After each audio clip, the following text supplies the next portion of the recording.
Hello friends, Mark here from Rosendale Band and High Voltage Studios, and today I thought I would take us through the build process of High Voltage Studios.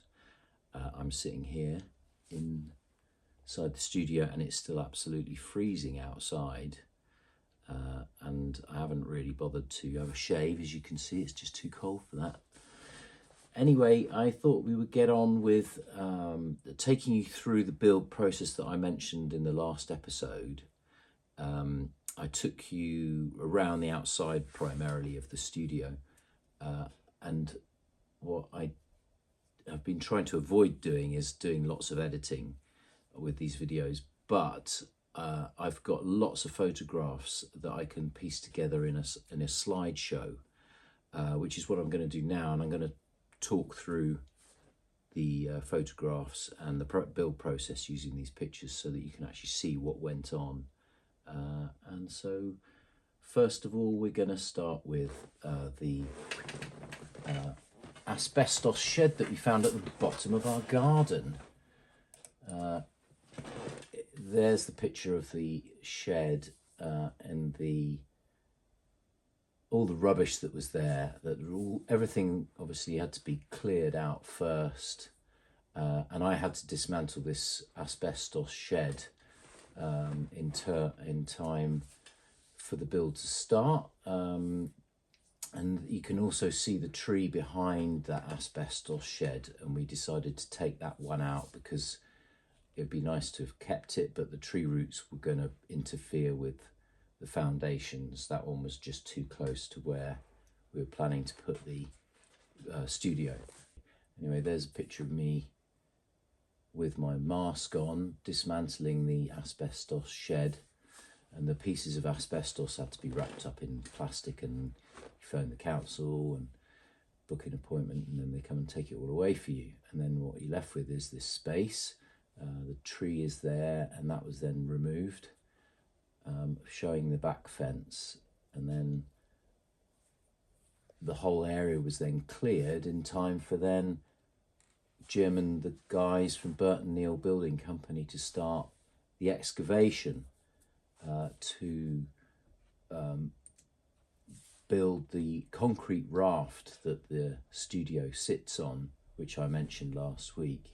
And you can see in these pictures that there are it's got kind of like a trench around the outside, which is deeper than the middle section, and I think the middle section was about 30 to 40 centimeters deep, and then the outside's I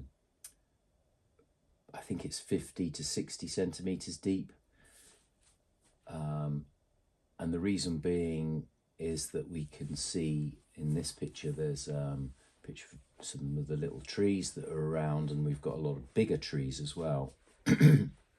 And all of that is going to have, all of these trees obviously have got roots growing underneath, and so the raft is there, as I mentioned last week, so that the tree roots can actually grow underneath the concrete raft and not interfere with the foundations of the building. So the guys were busy excavating using the digger that you saw in that first photograph. And then after that, you put in a steel mesh to reinforce the concrete, and then you pour the concrete on the top. So first of all, you put down that membrane, and then you put the mesh on top of that, and then that mesh has got like sort of almost like knitting it together with the side pieces. It's quite a satisfying puzzle once the guys put it together. That mesh is all held together with ties so that it won't really move in itself, and then the concrete was poured on top. So it's that mesh kind of fits the shape of the excavation with it going down deeper on the edges, like I was talking about in those trenches there. And then the concrete's poured in, in one go, obviously, and it takes a day or so to go off and harden. And there you have the end result being a nice flat surface on which you can put your build all your walls, and it's well satisfying seeing that concrete poured, I tell you. I would be coming back from work and seeing how they progressed each day. It's pretty exciting when this sort of thing happens. And we've got our hero Martin, who's laying the block work for me, and you're planning out the build is 6 meters by 5 meters, so it's 6 meters deep and 5 meters wide, and then it's 2.5 meters high, and it is the highest point of the roof. And again, I mentioned it last week, we'd gone down about a meter so that we could get a finished floor level of 30 centimeters below the ground level, just to give us a bit more ceiling height inside, because you've got quite a thick roof going on top as well. So you've got all the block work going on there in the pictures, and it's still quite deep at this point, because you then put insulation into the floor, and on top of that you're going to put a concrete screed on the top, and slowly the blocks get higher and higher until your walls are finished. And the blocks that we were using were these 7 Newton blocks that are really dense, to stop the sound from coming out. So they're not your average breeze block, they're much more dense and much heavier. And Martin did a great job doing nice and straight walls. In that picture you can also see some of the blue pipe, because we had water coming down from the house to the studio, because we're planning to put a toilet in the back left hand corner. And also when you're doing these builds, and you can see in these pictures that you also obviously have to start planning where you're going to put your openings, and so you need your window dimensions really before you start even building the wall, so that you know how big you're going to make your windows, which you can see those openings in the pictures there. And obviously the big open at the front of the studio, we've got 3 French windows that go in, or we're about to go in. Then you can see here the roof joists are being laid and put on the top of that steel, and they go from front to back all the way along. They're 6-inch joists, and I think I'm right in saying that the roof thickness is about 30 centimeters. It's really quite thick, and that allows for a big chunk of foam insulation to go inside. And obviously we'd be drilling through those joists to put in the lighting circuit as well. So from below those joists, they're going to get sealed up with plasterboard, and then we put down lights into that plasterboard. So we'll be drilling through and cabling up that roof afterwards. And then on top you put down plywood, and then on top of that is a fiberglass roof on top to make it all watertight, with drainage at the back. And then it's starting to take shape, and on these next slides you can see the interior of the build, and you've got the stud work gone in, and once the stud work's gone in, you've also got the insulation, the rigid foam insulation that was going in between those studs, the wooden stud work. And then again you're going to be drilling and cabling in the walls, because we were going to put in lots of sockets, obviously, for all the musical equipment that's going to come in here. In these photographs you can also see, I think at this point, the screed floor had been laid, so it's dead flat once that's finished, which is great. And you can see how thick that roof is there. It's like, I measured it tonight, and it's, that front section's like 45 centimeters high in terms of the thickness. So that's because it's got like a lip on it, but like I said, it's like 30 centimeters or something like that. So there's a lot of insulation that will also stop all the sound that could do from travelling out. And at this point, where the walls are on the inside, you could put mass loaded vinyl, and James from the Studio Rats did that on his build. And I thought about doing it, but it's quite expensive, and I figured that with the 7 Newton blocks and all the insulation that you need to put in for warmth anyway, and then the plasterboard and the skim, and then the plasterboard gets skimmed with plaster, I figured that that would probably be enough. And I think it has worked, and it is enough, and I didn't really need to put the mass loaded vinyl. And then in these next pictures, you can see that the windows are being fitted into the spaces that we had made for them. And I think we messed up one, and we had to cut a bit more block, a bit lower or something. But generally, these all fitted in perfectly. And then you can also see we put like a trim around those windows, because the outside block work was then going to get skimmed with render. And it's that funny colour called zombie grey that we used, and that trim creates a nice sharp edge to when you're skimming the render to finish off to around all the windows. And these doors have blinds on the inside of the glass. In between the two pieces of double glazing is a blind, so I didn't want to have blinds that would be rattling around when you're opening doors.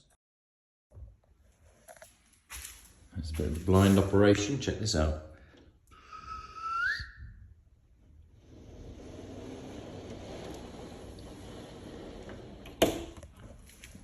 There. Blind has disappeared. Very good. Yeah, so there you could see the blinds in operation, and there's a picture of the studio before it was rendered. And also in these pictures you can see that after the French doors were put in, we then had to think about, the fact that they open out. I hadn't really banked on this bit of the build. I mean, I think Jim knew about it. We did know about it, but it was a lot more excavation than I had thought about, because they open outwards, so you need like a decking area in front of the doors for them to open properly. And the fact that because we'd gone down, you've got to have 2 steps going down to that floor level as well. So we had to build a retaining wall to stop the garden, the earth slipping down, and obviously to support those steps, and then excavate an area underneath so that you could lay the decking in front of these French doors. The walls are rendered, and we can see that quite funky looking grey colour called zombie grey, and these are pictures just to show off the finish of the render. So there's a space around the studio that you saw in the last video,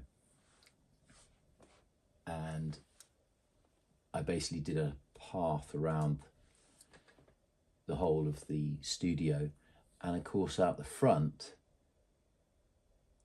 it was completely muddy. I mean, by this stage it was just crazy. This build had been going on for a couple of months by this point. We had these sort of old Victorian paving slabs that were in the garden at the time, and they'd been moved around a bit, but essentially I used them to create this path at the front of the studio, so you could get to the other bit of the garden that was a bit more finished, and this bit was definitely unfinished. And we're going to rewild either side of the path, or that's what's gone on since.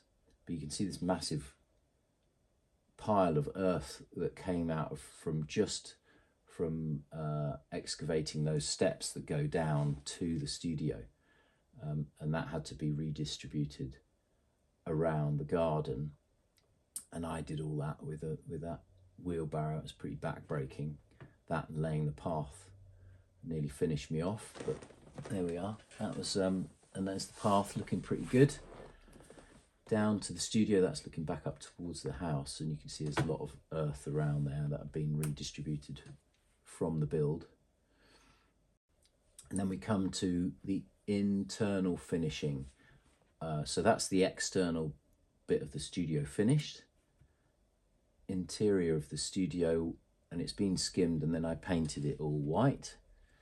And you can see that bare screed floor, which is just like it's like a concrete screed, but you can then glue the vinyl floor planks directly onto that screed.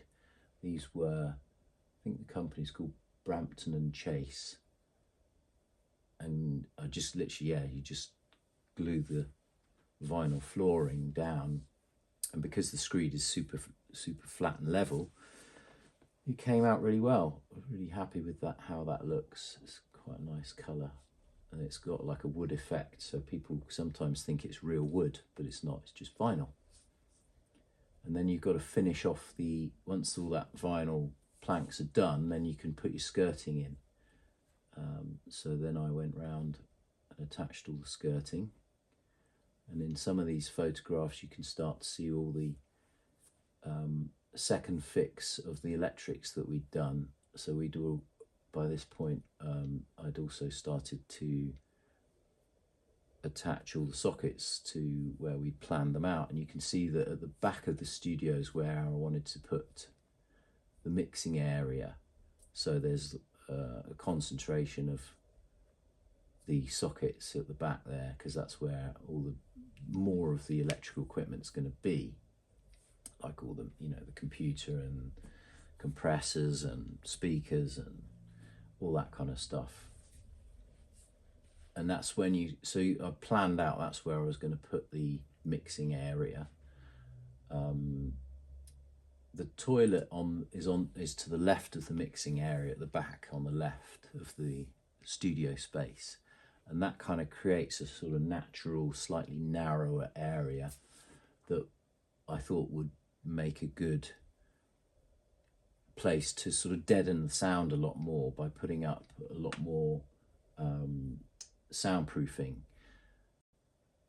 And then I bought these I bought 7 of the soundproof panels that were used, a couple on the ceiling and then some either side of the mixing area. And then in these pictures you can also see that I started to bring some of the furniture, like a couple of chairs, bits, pieces, and even my beloved divided by 13 amps started to make their way into the studio. And a sofa that is sometimes in and sometimes not, because sometimes it gets used as garden furniture. And then lastly, I made some bass trap panels that were much thicker using children's mattresses, and I sort of put them into a wooden frame and covered them in just in like the sheet that is for the children's mattress, to be honest, but sort of screwed it all together, and then they sit behind each of the speakers, and they make pretty good bass trap for those. And yeah, you can see in these pictures where I've attached those soundproof panels to really deaden this, and this is the area where I'm speaking from now. And it's pretty good. If I clap like this, you can hear some of the ring, but that's coming from back in the more lively part of the room where I haven't really soundproofed it as much, because I want some of that reverb to happen at the back, but I wanted it to be more dense, more dead here. So there's a lot more soundproofing here in this bit. The ceiling is a finished ceiling height of 225 centimeters, so it's not very tall. It's not super high ceiling. So we just use downlights that are set into the ceiling for that, so that you're not going to get anyone banging their heads on anything that's hanging from the ceiling. And then I think the last photograph these pictures are from when the build had pretty much just finished, and then we suddenly then jumped to once a lot of the kit's in, quite literally the drum kit's in that picture, and that was us recording the drum kit about a month or two ago. And then I've also put up some artwork to make the studio look a bit more pleasant and inviting and get a bit of a vibe going on. And that blue picture there is by my cousin Nick, which is pretty fantastic. I like that one. So that kind of brings us to the end of the build in terms of the photographs that I took. I hope that's helped to explain the last video where I was sort of waving the camera around the outside of the studio and trying to explain what we'd done. And I think some of those photos will be, especially like that concrete raft. I mean, this is a very involved build, as you can see, but when we were looking into getting like pre-made studio instead, like a pre-made shell that you could then put a music studio inside, the quotes weren't that dissimilar to getting Jim and his crew to actually do this proper build, and 100% we can lock down the sound in here way better. I mean, there's almost no sound that comes out of this build compared to one of these prefab things.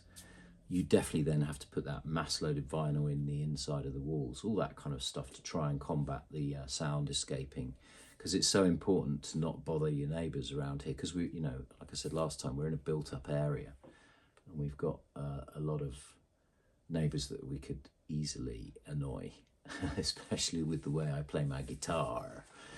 So I hope this has been a good, interesting video for the building geeks around. Everyone else probably fallen asleep already, but no, I thought it'd be quite interesting to show you guys this the build. It was exciting to do it, and it's such a fantastic space. I love being able to make music in here and know that it's very contained inside here. So that's the build, going quite detailed on what I did, and hopefully you can see from all the pictures what we did.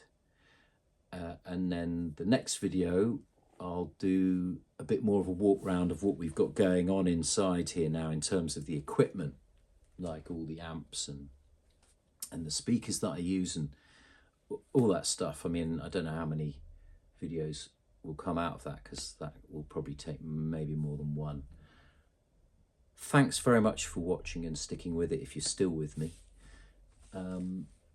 This is Higher Voltage Studios, and you've definitely seen a very deep dive into how it was built. For anyone attempting or thinking of doing it, go for it, because look at that, it's fantastic how it's come out. It's no mean feat. It's definitely quite expensive as well. It did cost quite a lot, but it's worth it, because then you get this incredible space at the end of it. See you next time. Take care. Bye-bye.